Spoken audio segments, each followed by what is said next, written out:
We've seen the leaders of both South and North Korea hold a numerous and long, lengthy talks, somewhat private, because they were separately at the footbridge, right. was it? And they've been exchanging dialogues together even after the summit, and while during the officials were putting together the joint statement. And I think all these series of events that we've been seeing before and after the Inter-Korean Summit Round 2, we could use some experts' take on what it all means. Right, that's why we're going straight to Kintex, where the main press center is, for Kim Min-ju is standing by to give us some more in-depth analysis of the developments so far. Min-ji?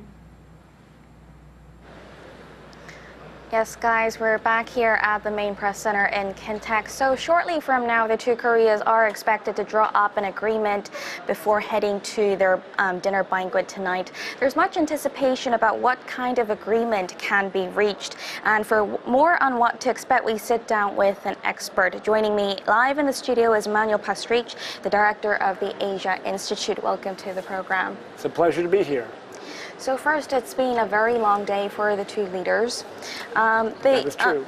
They must be in the final stages now. Officials on both sides must be coordinating on what to put in that joint statement. What can we expect?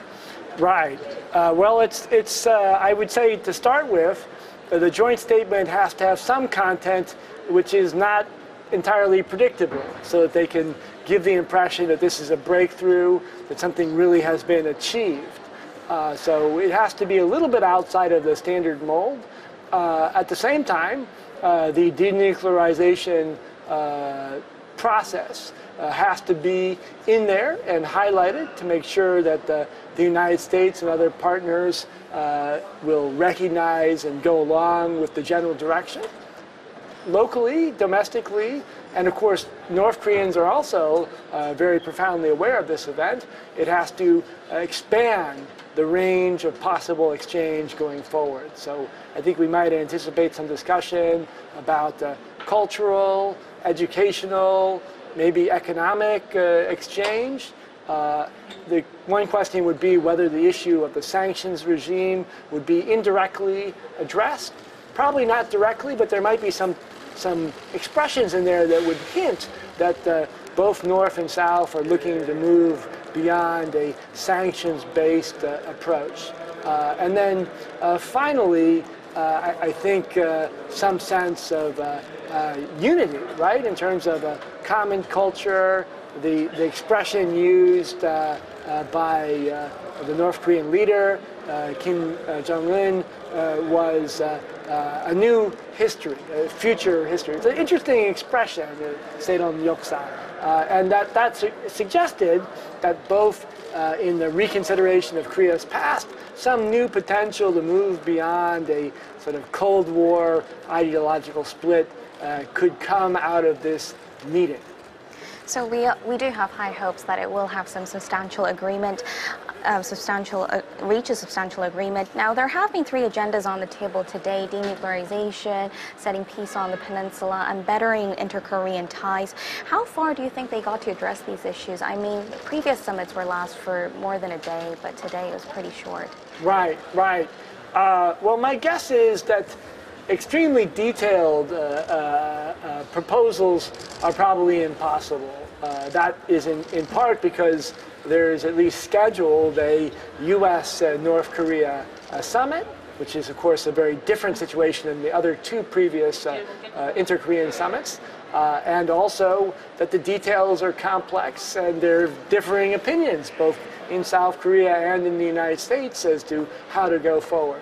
So to some degree, you cannot go into incredible detail on the issue of denuclearization, on the question of improving ties. I think you can give more content. But again, that's the issue, and this is what they're probably talking about right now, right? Or they have been over the last few weeks, is how to get that balance. Sufficient originality, that you feel it's a breakthrough, but not so much that people think that it's wild or that it's too far off course.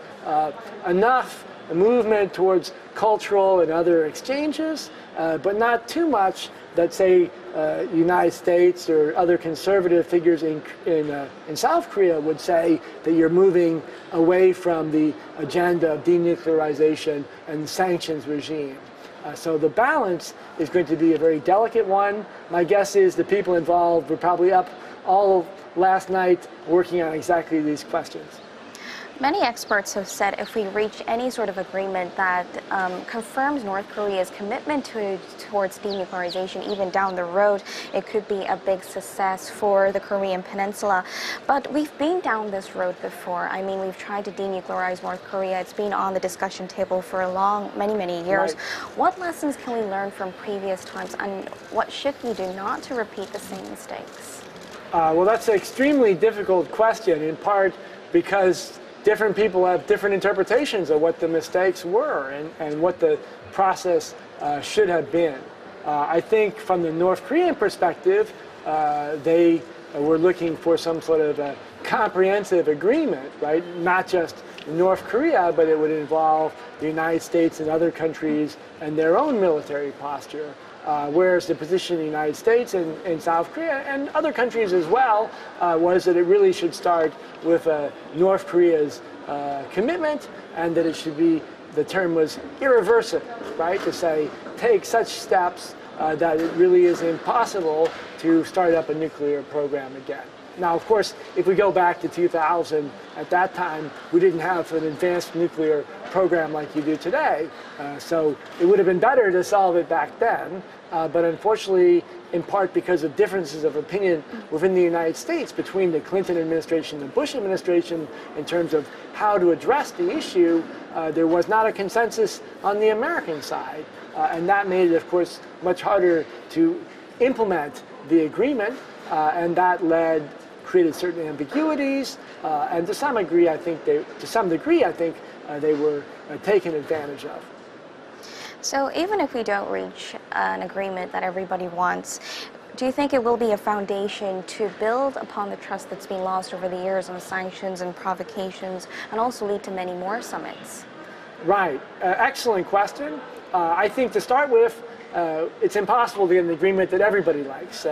I think that the process over the last few months has been a positive one, and that I have been actually surprised a number of Koreans who essentially have agreed with the general direction. It started not today, it started really with the Pyeongchang Olympics, and that move both to emphasize common culture and a sort of a closer relationship, both personal and between the two nations. And we have seen it articulated in many symbolic ways today as well, this common cultural tradition. But when we get into the details, obviously it's going to be very difficult. So I think it will be a significant historical event, in some ways more significant. I don't want to denigrate the achievements of Kim Dae-jung and Roh Moo-hyun, but I think historically it's even more significant, and I think you'll find profound changes. That said, there will clearly be those who are not entirely in favor of it, and there will be an ongoing discussion about as they say, the devil is in the details. So the agreement is probably now in the works, and it's probably almost complete. But stepping aside, if we look at today's meeting overall, it has a very symbolic meeting. It was the first inter-Korean summit to be held on the South Korean side. They also planted a keystone that reads, "We plant peace and prosperity." Right. What meaning do you see behind all this? What about these events? Well, the decision to have it on the DMZ, and then specifically to come to the North Korean side, to plant the tree together, to say we're going to create this new Korea together, looking forward as opposed to looking back. These are all extremely significant. Also, the decision to employ this military band in traditional Korean garb, right, from the Chosun dynasty, suggested that perhaps in a common past culture you could move beyond the sort of capitalist, socialist ideological divides and imagine some new future for Korea. All this was profoundly significant, and I think it was not lost on Koreans, both North and South, that there is a new potential. That said, every new potential brings with it certain risks, and it will require very careful and thoughtful management to go to the next stage. So today they had a private talk while they were walking. Right. Now, the talks were quite lengthy. Right. What kind of things do you think were brought up? It's right before they announced the agreement, so do you think it was more soft talk or serious talk? Well, it's a fascinating question, and I, of course, like yourself, I don't read lips. That's right. And I saw them, and I asked myself, I wonder, they're talking about their favorite movies, or whether they were talking about the specifics of the agreement. In a practical sense, I think the leaders, representative, are unlikely in a situation like that to go into specific details of the agreement, because in a sense it's not their responsibility, it's been delegated already. So my guess is it was probably maybe on a personal level and maybe a little bit of the visionary in it. But we may never know the answer to that particular question. I think it was extremely important in the sense that they had a relationship for people in Korea to see the two leaders traditionally who've been so opposed in terms of how they're presented in the media, presented in the mainstream media, from liberal to conservative in this manner. It just changes how people perceive the world. There's a perception of this potential for dialogue, and I think that means that going forward, it will be harder to say we can't, on principle, we can't talk to North Korea. So we've seen the North Korean leader Kim Jong-un on television a lot lately, yes. in contrast to the past where they were pretty secretive. Right. How have you been assessing his behavior, body gesture? Well, I have a lot of thoughts on this question. He certainly seems to have a buoyant, outgoing personality. Probably be the life of a party. He, as you know, he and Trump have like a two-man show. I mean, they're always going back and forth like a David Letterman or something. So it really is. He's sort of drawn into this. So I think that is positive overall. But there is some risk in that, right? I mean, it's in a way a little bit too light, right? In a way, you want him to be serious, right? To be talking about very specific, hard policy decisions, because in the long run, this is going to come down to very specific policy and policy implementation. So there is a little bit of concern that by making it too lively, too friendly, too sort of intimate, that you may get a little bit away from what the bottom line, which is sort of a timetable for an approach to denuclearization, certain concrete steps for inter-Korean relations, and then finally the third, which you mentioned, which would be expansion of exchanges. And that is not just fun, it's hard work. So for this inter-Korean summit to be considered a success, we've been saying that denuclearization has to be on paper. Right. What the U.S. has wanted is complete, verifiable, irreversible denuclearization. But how North Korea perceives the term denuclearization has been a little different. That's true. Do you see them narrowing down their differences? Today was supposed to be a prelude to the U.S.-North Korea summit that could be in the works. Right. It's an extremely difficult question, and I think even within the United States, there are differences of opinion. On the one hand, there are some experts who would say this irreversible denuclearization is the first step. It's absolutely required, and we can make no progress without taking that first step. But there are also people in the United States and elsewhere who say that the first step is to reduce tensions, right? And to start the exchange and dialogue, and that out of that we'll develop a roadmap towards denuclearization. So there's a slight differences of opinion even within the United States, but it has been the mainstream opinion to say denuclearization is the unconditional first step. In addition, what the issue for security will be in East Asia as a whole is also a critical part of this equation, right? Since North Korea is not the only country possessing nuclear weapons, and it's certainly not the only one with a military. And so to have a successful effort to promote peace and integration on the Korean Peninsula, can't realistically be detached from the question of how you create a larger peace regime for Northeast Asia, something equivalent to what has taken place in Europe. That's a much more complex issue that can be handled in this one summit. But at the same time, I think many experts around the world looking at this event will also be looking at in the context of Northeast Asia, the rise of China, issues with Japan's role, and what the long-term U.S. role in East Asia will be.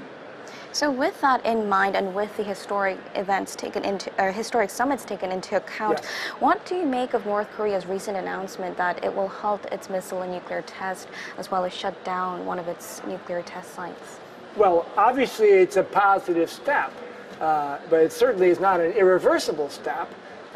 So it's like a dance, right? It's the first step, and you're looking for the your partner to step with you, right, in the same direction. That's not guaranteed, right? It certainly is possible North Korea would make that first small step, and the United States, for example, or South Korea, more likely the United States, would step in a different direction, right? Saying verifiable, irreversible denuclearization is the unconditional first step, and that this doesn't count. Actually, I think we're guaranteed that there will be voices like that in the United States immediately. Whether they will be central in the discussion, I think, is maybe a critical question for us. So we all have doubts given their past behavior. Right. What's your take on the reason behind their sudden change in behavior last year? North Korea. We were on the verge of war. Right, right. The two leaders of North Korea and the U.S. were talking about their nuclear buttons. Right. Why the sudden change? Right. Well, this is the million-dollar question, and actually, I hope you'll forgive me, but I'm not going to pretend that I fully understand what the cause is for that change. Well, what we do know is there have been a series of conversations, informal and both track to and also not disclosed, between all the major powers in the region to discuss the specific North Korean crisis, but also the issue of the future of Northeast Asia. And it is my hope that those discussions have led to some larger vision for what the future of Asia can be. But I would say that we have to think of the Korean Peninsula as being at the center of Northeast Asia. And if we don't solve the larger question of a vision for Northeast Asia, it's going to be very hard to realize North Korean or the Korean Peninsula integration just on its own. How do you see things panning out from here on? Obviously, we can't predict the future, but in what way should the developments go? Obviously, after the agreement, it will be used as a basis for talks with Washington and Pyongyang. But where do you think, in which direction should we be going?